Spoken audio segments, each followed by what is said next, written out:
Hello and welcome to this video in which I will be telling you who I think could win Eurovision 2025 the day before the show.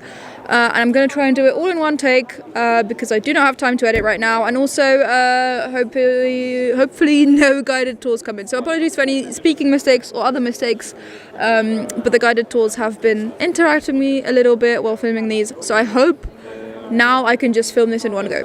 First of all, I'd like to talk about who is out compared to my last Who Could Win Eurovision 2025 video, and there's only two countries really. I had Czechia as a potential dark horse, and we all know what happened last night. They didn't even qualify. I'm very, very sad for Adonis, to be honest. I thought the performance was spectacular. He missed a cue by like half a second, and like the whole press center gasped, and I wonder if we're being dramatic or if casuals would have also noticed that. I don't know, but I was really hoping for a Czech win, to be honest. I want a new country to win, and Czechia's pretty nice for me, bordering between Germany and Poland. So it would have been good, but no, we're not getting that. And also for me personally, the Netherlands is out with a win. I don't know if I'm wrong. I could be wrong, but it's to me the performance is just too dark for a song about life and having so much fun. I do think the end bit works, but the rest of it, I understand him vibing with the rest of the people on stage, but it's still too dark for me. I wish it was brighter. So I think that also takes Netherlands out of the winners conversation. I'm not saying it's not going to come top 3, top 5, something like that. It could, but for me it's out of the winners conversation at this point. And then I've also heard quite a few people say that actually Poland could win, and I fully disagree with that. I do not think that's possible. Justina is an amazing performer for sure, but I do not see her winning Eurovision 2025. And if she does, I'll be happy. I'll go and help organize, because I speak Polish, obviously. I was born and raised there, partially. So I'd love for Poland to win, but I do not think it's happening. So, yeah. And then the other headline is who is new in Who Could Win Eurovision 2025, and that is Switzerland. And they are my 6th most likely to win right now. They are just... The staging is really spectacular. It's interesting to have this new potential winner develop within the week. After seeing the full performance, it's pretty magical. I think it's possible. I think it's possible if people are in the mood for some sincerity and emotions, like 2017. But I don't think it's the most likely, still. However, if Zoe does win in her hometown, that would be wonderful for her, magical. And I'd go bankrupt next year. So we'll see what happens. But yeah, I think Switzerland is actually a probable potential winner this year. In the 5th spot for me would be Albania. I still have my hopes and dreams. They are performing last. That's helpful. But I don't know how much that helps out. I know that they definitely have a really, really amazing performance. Beatrice is fantastic. The Kole does his job perfectly well for the Eurovision stage. He's just obviously not as magnetic in the same magical way as Beatrice is. And it just really works, and a lot of people have caught on to it. I wonder if for me it wasn't instant. I didn't love it instantly. I now absolutely adore it. I wonder if that's going to be the case for casuals. I hope not. I hope they can get it immediately and give it loads and loads of points. It may be that we have Albania win, because that would be a new winner. But it is the 5th most likely to win for me right now, so not number 1 at all. In the 4th spot I do have Finland. I do think Erika Wigman is still in with a chance, but she is performing 13th. That's not bad. I'm pretty sure Louane went 9th. And obviously Erika isn't Louane. In just like a completely neutral way. No negativity towards either of them. Genuinely, they are just two separate people with two separate histories. And that... I think 13th is enough. I think that's late enough. I don't think the producers absolutely killed Erika's chances to win. I do think some of the harder hitting favourites are later, and I wonder if that will be an issue.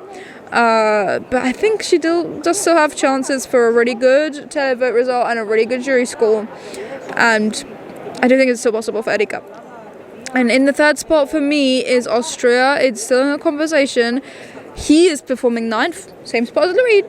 I do think we are probably going to have a jury-led winner again. And if that's the case, maybe we need to reconsider bringing back the juries to the semi-finals. And I think honestly we should anyway, because I think Czechia and Belgium would have qualified this year if we had juries in the semi-finals. So I think it would be a really good idea to have them there. Again, I think this was an interesting experiment, but maybe we should just leave it at 3, and that's it. But back to Austria. The black and white staging is risky, but it's going to make it stand out. Italy isn't directly near it, so the sepia-ishness of it isn't going to be immediately obvious and stand out. JJ's vocal is obviously flawless every time, so I think the jury will definitely go for that. I'll be so shocked if he's outside of the top 3 of the jury, to be honest. I think Austria could potentially be the winner, but I do think there are 2 countries who are more likely right now. The second one being France. It is performing 24th, which is a really good spot to perform. I think there have been a few recent winners coming from 24th spot. I might be wrong though. I think Nemo was 24th, weren't they?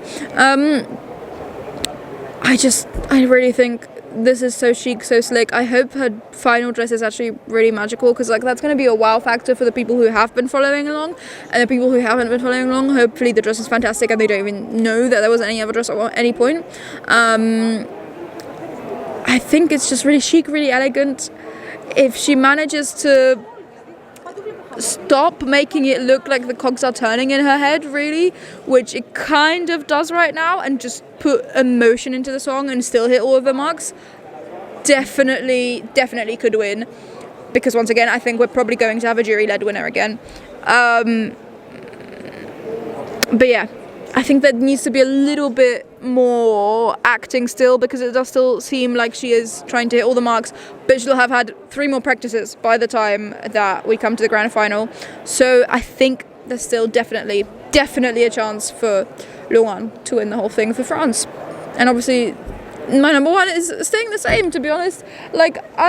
I'm getting a little bit tired of saying this, if I'm honest, but I do think it's still the most likely scenario that Sweden wins. And I do think Kai are fantastic. And I'm also just getting tired of it because it's been slick the whole time. There's been no news. It's been fantastic the whole way through.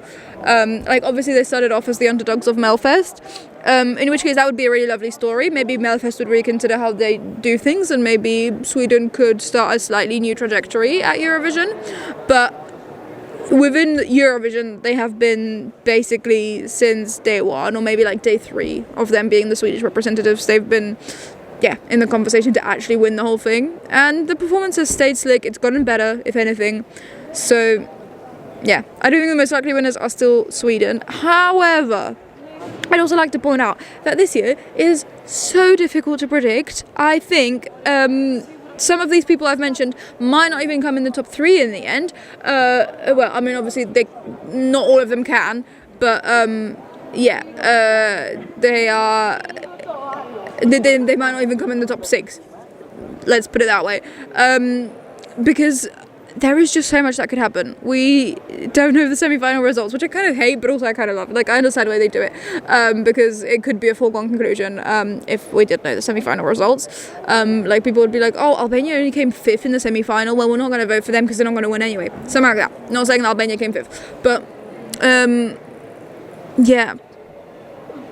I don't know. There's so many unknowns, both in terms of who actually scored how much in the televote. No leaks from the Italian broadcaster, from Rai this year. And also in terms of how the juries will react, because we haven't had any jury votes yet. And while there's quite a lot of songs vying for the jury win, I don't know which one it will be in the end. I genuinely don't know. If it's going to be Austria, if it's going to be France, if it's going to be Switzerland, if it's going to be,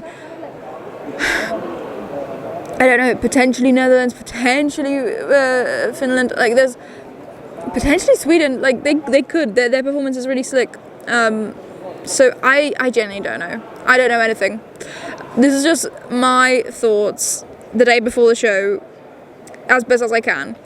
about who could win Eurovision 2025, because this is so difficult to predict, genuinely so difficult. So that's what I think. I hope that was somewhat cohesive, and I hope you enjoyed watching the video. If you did, please remember to literally like it and subscribe to the channel if you'd like to, and maybe share it with someone else you think might enjoy watching the video as well. And other than that, just thank you ever so much for watching the video itself, though. It's a great help as it is. I really do hope that you enjoyed it, that got something out of it. I'll see you next time. That shows up on your feed. Bye!